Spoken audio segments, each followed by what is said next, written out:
What's up guys, Hoodlum 2002 here with a Diecast review video, and it has been a long time since I've done a Diecast review video. So, today we're going to be taking a look at Erik Jones' Clash win from 2020. I'm going to clarify this as kind of like a New Year's Eve special, because I think this card can basically describe the crazy year that 2020 has been. But before we get into this very beat up car, we are going to get to the packaging right here first. So on the front here, I'm going to take that off. So on the front here, you got 2020 race winner. You got Lionel Racing, official diecast of NASCAR. You got 2020 Busch Clash at Daytona champion, or Busch Crash, as some people call it. Got a run of the car right there, standard finish. Oh, yeah. This side you got 2020 Action Racing Collectibles, Action Racing Collectibles. Got that right there. Authentic Racing Collectible. On the back, you've got the 2020, or the so-called 2020 race schedule before the pandemic postponed and they had to completely rearrange the schedule. But you got Lionel Racing, official diecast of NASCAR 2020 race schedule. Race version, NASCAR Cup Series 1.4 scale stock car. They made a total of 1,032 of these, standard finish. You got a picture of the winner sticker right there. Action Racing Collectibles, NASCAR Cup Series. Here's the top of the box. It's got like a checker flag, NASCAR Cup Series. It's got the checker flag right there, raced version. And of course the underside of the box is your copyright and all that stuff. And with it being a race win, you do get some stuff right here. You get a little, the new silver race winner sticker that they are doing. And you have the stat card right here, which there is an inaccurate fact about this. Erik Jones did not lead every single lap of this race. I think he only led the very last lap. So, don't know why that happened. Margin of victory is 0.697 seconds. Time of race, start position, all that stuff. On the back, you have a little story right there. So if you want to pause the video and read that really quickly. Got a picture of Erik Jones right there. I believe that's him holding up the trophy. And on the front right here, you got Erik Jones with the trophy with his very beat up sports clip Toyota. And now let's get to the diecast. And oh boy. This thing went through a lot. So like the first, I say like maybe the first 90% of this race was good racing, and then the final 10 laps of this race was just absolute chaos. Like they had like wrecks after wreck after wreck. Erik Jones being involved in a couple of them. We'll get to that in a second. So let's get down to sponsors. So on the hood you have Sports Clips haircuts. On the front you'd have Toyota Camry. I'm assuming you'd have either the 20 or the Joe Gibbs logo right there.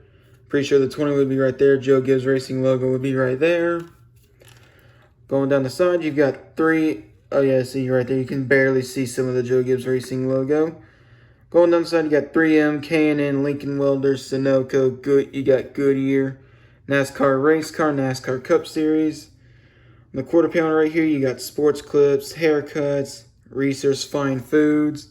Got a bunch of stuff right here. Interstate Batteries, Mac Tools, Sports Clips, Sherwin-Williams, Mobile One, Freightliner, Lincoln Welder, Siemens. Machinery Systems, Inc. I think is what that is. I don't know what this, like, I don't know what this one under Mac Tools is. Don't know what that is. Got Erik Jones' name right there on the name reel. For some reason, you only have Toyota, and I think that's the J.D. Gibbs logo right there on the B post. Got the Walt right there on the C post. On the back, you got Toyota Camry XSE Sports Clips Haircuts. You got Toyota right there. You got the number 20. On the deck lid, you got Help a Hero. Sports Clips Haircuts on the roof. You got Jones's last name right there. Number 502. Got the same stuff down the other side as usual. Let me grab something here to get this hood opened.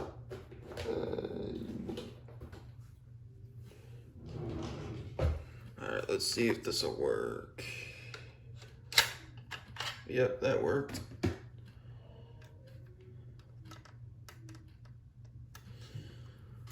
So as always, the hood does open, so there's the engine detail. It's got Mobil 1 and Toyota. Roof flaps on the ARCs open, but sadly the trunks do not. And there's the underside of the car if you want to see that. So now we're probably going to get to the best part about this car, and probably the number one reason why probably a bunch of people bought this car, and that is really all the damage on the front end of this car.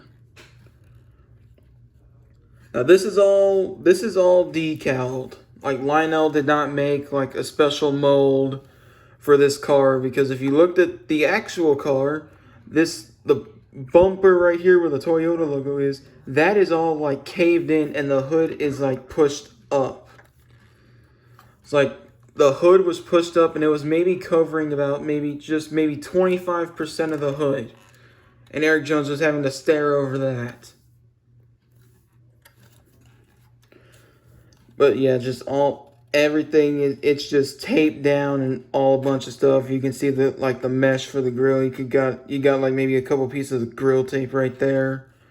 Some scratches right along here. I don't know how many incidents Jones was involved in this race. I know he got involved in like he got involved in I think a couple of those ones in those final 10 laps. And the fact that he came back to win this race, and really, he only really kind of won the race because his teammate, Denny Hamlin, who was a lap down and also in a more destroyed car, was able to push Erik Jones by, I think, the last, like, 4 or 5 cars that were on the lead lap. And Hamlin, being a lap down, is like, you know what, I'm just going to help my teammate, and I'm going to tandem draft with him and push him up to the front, and it worked.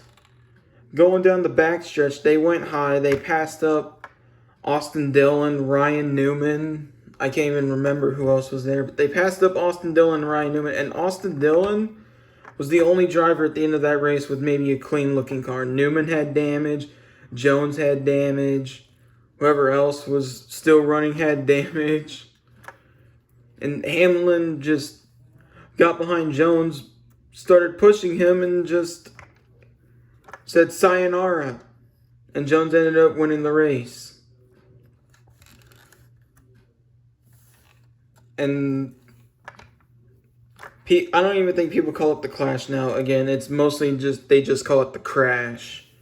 First 90% of the race was calm, and then the final like 10%, those last 10 laps was just chaos. But anyway, so on the hood, you can see you got some rubber.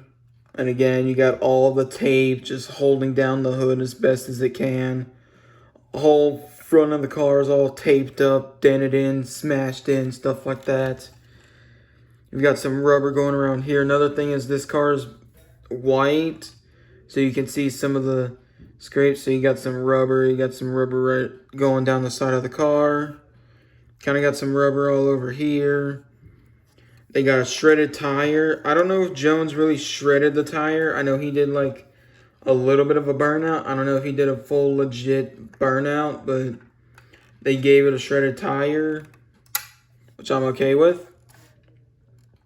Really no damage on the back. You can see maybe a couple little scuffs on the back, more probably from Hamlin pushing him. You can see some rubber right there by the rear view camera and stuff like that on the back of the deck lid. On the trunk, you can see some little specks of rubber. I think even the roof has some rubber. You can see the roof hatch right here.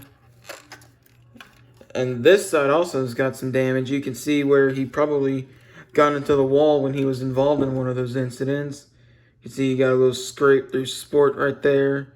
Fenders all scratched up. Goodyear's rubbed off the side of the tire. You got you gotta scrape right through the 20. It's this whole fender all right here is all scratched and taped up and all that. I honestly think, I don't know if this car is rare by now. It probably is rare just because of how beat up it was. And I mean, like me and a lot of other people, we really wish Lionel could have at least maybe made another mold to at least get the accurate damage. But I guess, one, that probably would have costed some money for Lionel to invest into. That probably would have taken a while for this car to come out. But I find it ironic that it was the number 20 that won this race, and that with the way this year has gone, being 2020 and how beat up this car was, I honestly think this is the best car that kind of describes 2020, in my honest opinion. And I'm happy that I'm making a diecast review video. I've been really busy with life. Finally got me a job, saving up for a car. So got that going for me, and I just really have been too exhausted to make videos. But I'm off work tomorrow since it's New Year's Day, so I figured, you know what? I want to make a diecast video of the perfect car that can describe 2020. And this is that car. I'm really happy I got this car. Like, on some race wins, like, I'm very iffy on what I want to get, and this was a no-brainer. Like, if you wanted this car, you had to have pre-ordered it, because I honestly think this thing is probably getting a little rare, if it's not already rare. I think another race win diecast I want to get is the Timmy Hill iRacing Texas win. I want to eventually get that, because that'd be a cool diecast. But I'm happy I got this diecast. Again, if you want this diecast, I say you probably should get it. But then again, this diecast is probably already rare by now. And if you can't, and if you missed out on it, then I feel very sorry for you. Because really, this whole front damage and the fact that Erik Jones was able to win this race. I mean, if Hamlin would have been on the lead lap, he probably would have helped Jones just so Hamlin could get up to the front as well.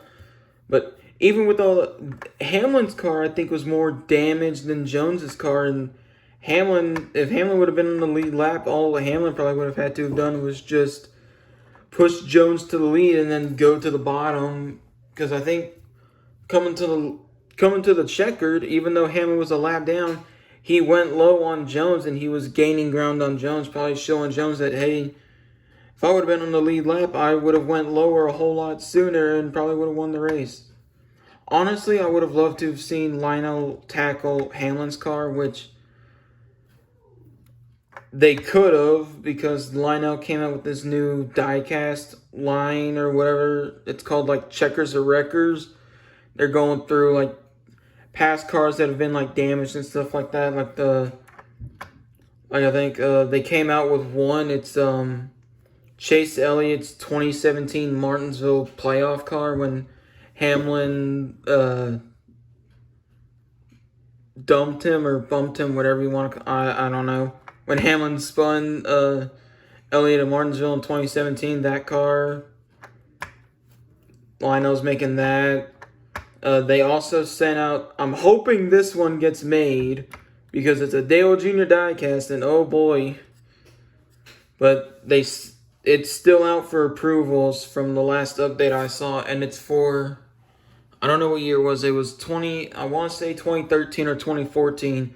But it was when Junior ran the Diet Mountain Dew car at Bristol.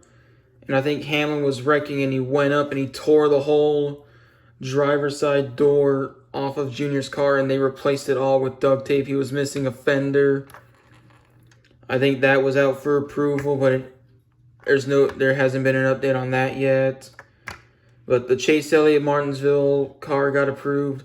They tried getting Hamlin's Clash car for this year approved, but it didn't get approved. I guess Joe Gibbs or FedEx didn't approve it. One of them did. I don't know. Stinks because I probably would have ended up picking up Hamlin's car too, just so you could have the two cars that Tandem drafted and were beat up. And I think that, and there was some more diecast that they sent out for approvals for the Checkers and Records line. Like I think another one, it's another Dale Jr. one. It was I want to say, what was it? It was 2007, I think, at Texas, where Kyle Busch wrecked, went to the garage, and Kyle left the track, and they fixed the car up, and they needed someone to drive, and Junior had also gotten wrecked out, but he didn't leave, so they got Junior to drive the number 5 Hendrick car, I believe. I think another one of them was Carl Edwards' Kansas car from, I believe, also 2007 or 2008, when he pulled what he called the video game move on Johnson and just full-on sent it in the corner and slammed the wall. But they can't make that because they don't have the Car Tomorrow Fusion mold. I'm trying to think. They were also looking to get Johnson's Daytona cutoff, the night Daytona race diecast made, but that had too much damage. I think they even tried to get to make Johnson's 2018 Roval car, but either I think that had too much damage or that didn't get approved. One of the two. I'm really hoping the Junior Bristol car gets made because I will definitely be picking that up. I'm debating on if I should get the Chase Elliott one because I don't think they're making a 164 of it. I think they're only making it in 124. And because it's the 2017 Chevy SS mold, if you get the ARC, you'll have the opening deck lid. Because they didn't come out with this new this ARC with the plastic chassis and the no opening deck lid. These started in 2018. So anything 2017 on back, if you get the ARC, you'll have the opening trunk and the metal chassis. But anything 2018 and forward, for ARC, it's going to be the no opening deck lid and plastic chassis, which is cheaper than the Elite, but I mean, for this, I didn't really want to get an Elite. I was okay with an ARC. But anyways, hope you guys enjoyed this video. Again, this card basically describes the year 2020 has been. And I'm going to try, hopefully this video is done uploading before the day is over, because I really want this to be uploaded in 2020, not 2021. But that's it for this review. Hope you guys enjoyed this video after a very long, inactive break on this channel. I want to try to get more diecast review videos made, but with work and all that, it's going to be a little difficult, but see what happens. Hope everyone out there has a happy new year and bring on 2021. Hopefully it's a little less chaotic. If not, then you know what? We go through like we do every year, but have a happy new year and I will see you guys in the next one.